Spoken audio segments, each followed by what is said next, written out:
Hello everybody, this is Manu S and welcome to another Eternal Top Decks video. After I have finally returned from my real-life ventures, it's time for another video.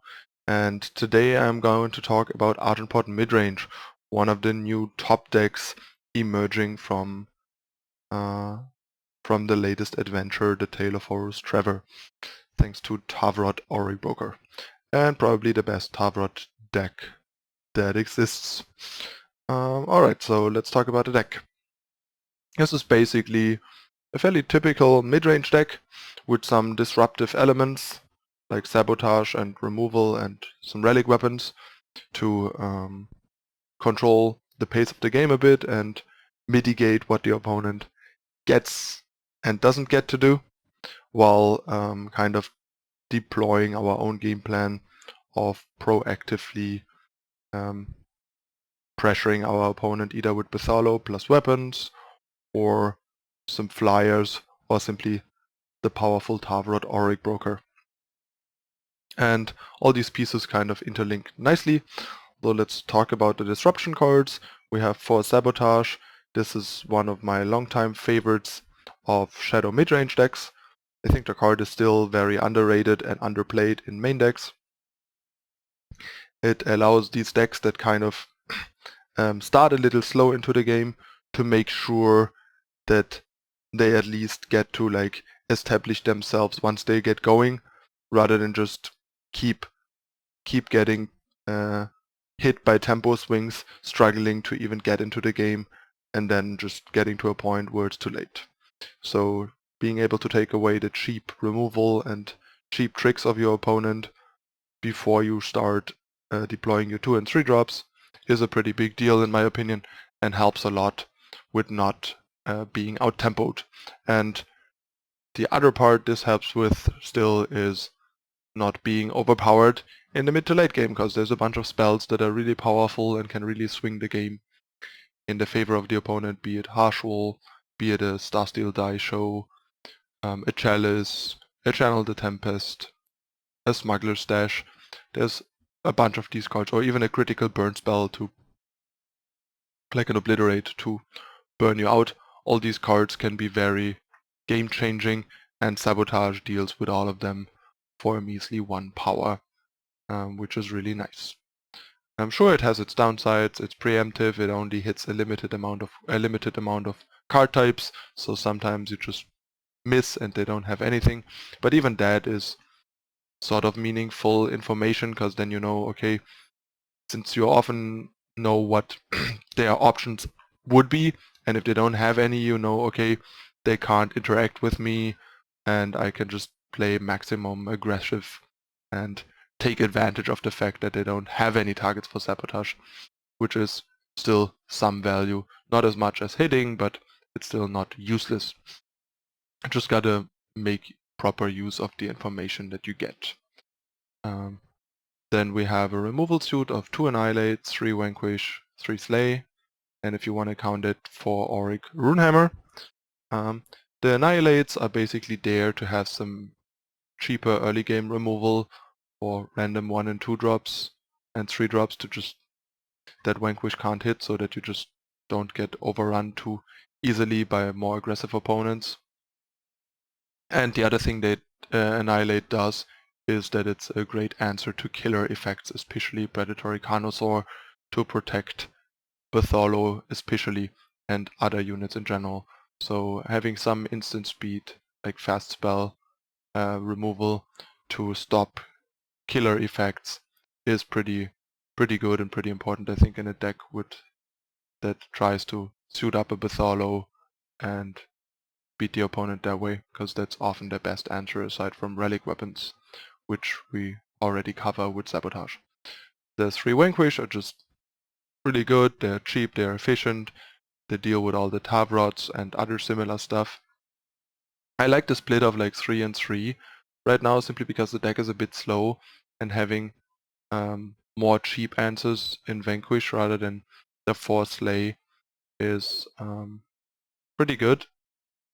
Might be wrong, maybe it should be 2 Vanquish and 4 Slay, but I don't think so. Like, this allows you to do more things like either turn 3 Sabotage plus Vanquish, or like turn 4 go Instigator plus Vanquish, or Vanquish plus Vara's Favor and stuff like that.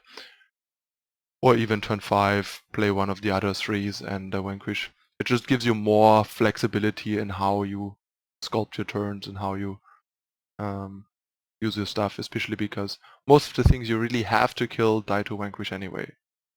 There's not that many units you absolutely need to kill and cannot just ignore or silence, or Runehammer that Vanquish cannot kill. So oftentimes Vanquish is just a more efficient Slay. So keep that in mind. And then yeah, Slay is just a nice kind of catch-all to have additional removal and have some very flexible removal that deals whatever you want to deal with, indiscriminate of what it is. And yeah, the Runehammer is just a really powerful relic weapon with the potential to 2-for-1, also an alternate threat against more controlling decks with Harsh Rule to pressure them and not lose your entire pressure to a Harsh Rule. Then we have the unit suit.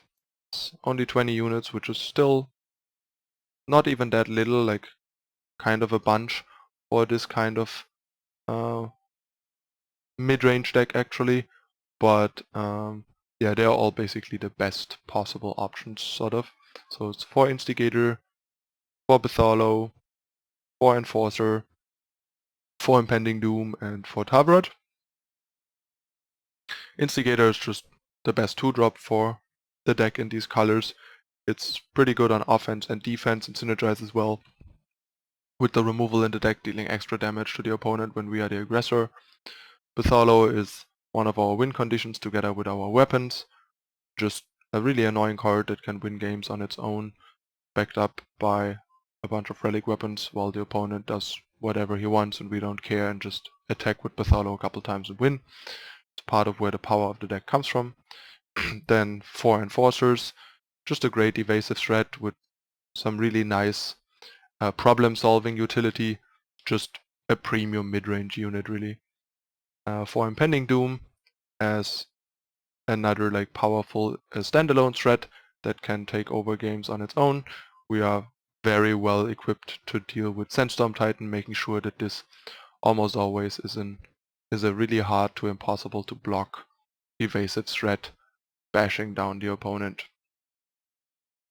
There is potential to like substitute this with Steward of the Past, especially if there's enough matchups where it's void suppression matters, but it's definitely much less aggressive, and the deck is sort of aggressive enough and has the lifesteal that the more aggressive, powerful stats of Impending Doom should be better, especially with the evasion, and the downside should be much less of a factor than it usually would be. And then we have for Tavrod as Curve Topper, great synergy with all the weapons and relic weapons in the deck, making them ginormous and generating card advantage. Tavrod is not fully maxed in this deck, in the sense that there's only limited targets, because there's only 12-15 targets, the 12 weapons, and the other 3 Tavrods. We tested Auric Interrogator, like Kamado and I especially worked on this deck a lot together. He was the one that started working on it, and then we like discussed stuff and tuned it together. He was like pretty pumped about it because Argenport Midrange sort of has been his thing even before. So yeah, Interrogator just isn't good enough. There's not enough good ways to reliably turn it on, since we only have like 8 weapons, and we also kind of want to put those weapons on Bartholo instead, preferably. And then at this point you basically have to hit Interrogator with like Tavrod to turn it on. So it was just not that impressive, and this 3-drop was pretty clogged up and clunky and still kind of is. So one 3-drop had to go, and Interrogator proved worse than Valkyrie Enforcer, so it got cut. Yeah, and then we have the 8 weapons. They are a source of lifesteal, which is very important against aggressive decks to come back from behind, and also great ways to turn Bartholo from sort of a small clock into a giant threat and ending the game pretty quickly. Yeah, and then we have the power base. Currently it's 27 plus 4 favor. I tried 26 plus 4 favor, and I just always felt kind of scared of like not hitting my power drops, seeing these 2 and 3 power opening hands with like my 4 and 5 drops, and especially the 4 drops that I absolutely need, praying to like draw these 1, 2, 3 powers off the top that I desperately need to work for my deck to function, and that's why I went back to 31. It just feels like the right number. The deck is so dependent on hitting 4 and still really wants to hit 5 even without Tavrod to play like a 2-cost card and a 3-cost card, for example. So I decided to go back to 31 by adding a 3rd monument, which is kind of a win-win because monument's pretty good with Bartholo and the other cards in general, so it's half a spell really, and it still gives us some more consistency and security in the power department. And I think 31 is like the sweet spot for this deck. Before we had like 2 monuments and 3 sabotage and like 2 talons, for example, or experimented with Tinker Overseer and stuff like that. But yeah, one thing that I could see considering is if 4 sabotage feels a bit much, especially on ladder, I could see shaving 1 again and maybe adding like another Slay or another Annihilate. Maybe another Annihilate to give the deck some more removal, especially some more cheaper removal, so when you don't have an Instigator, you're more likely to be able to kill something on turn 2 between Favor, Vanquish and Annihilate. So then normally you should be able to, no matter what they have a way to interact with it early on to keep up with their pace, to not fall too far behind. So that's a change I could see. Other than that, I really like the list as is. And yeah, the deck has been doing pretty strong. I only have like 21 tracked games so far, but I'm like 16-5 with it. Kamado top 8'd I think both ETSs that he played the deck in. The first one even with the like kind of bad list with the million 3 drops, and he still like ended up winning the entire tournament with it. So yeah, deck is really good in tournament play and on ladder. Might even be the best deck in both formats, but I don't have enough data yet to say that with confidence. But yeah, it's definitely a top deck, and you should be aware of it, you should understand it, and you probably should also consider playing it. Alright, that's it for the deck tech. As usual, gonna hop into some games, show it to you in action. This deck, among others, got me back into top 15 Masters, so gonna see some really high ranked play again for a change.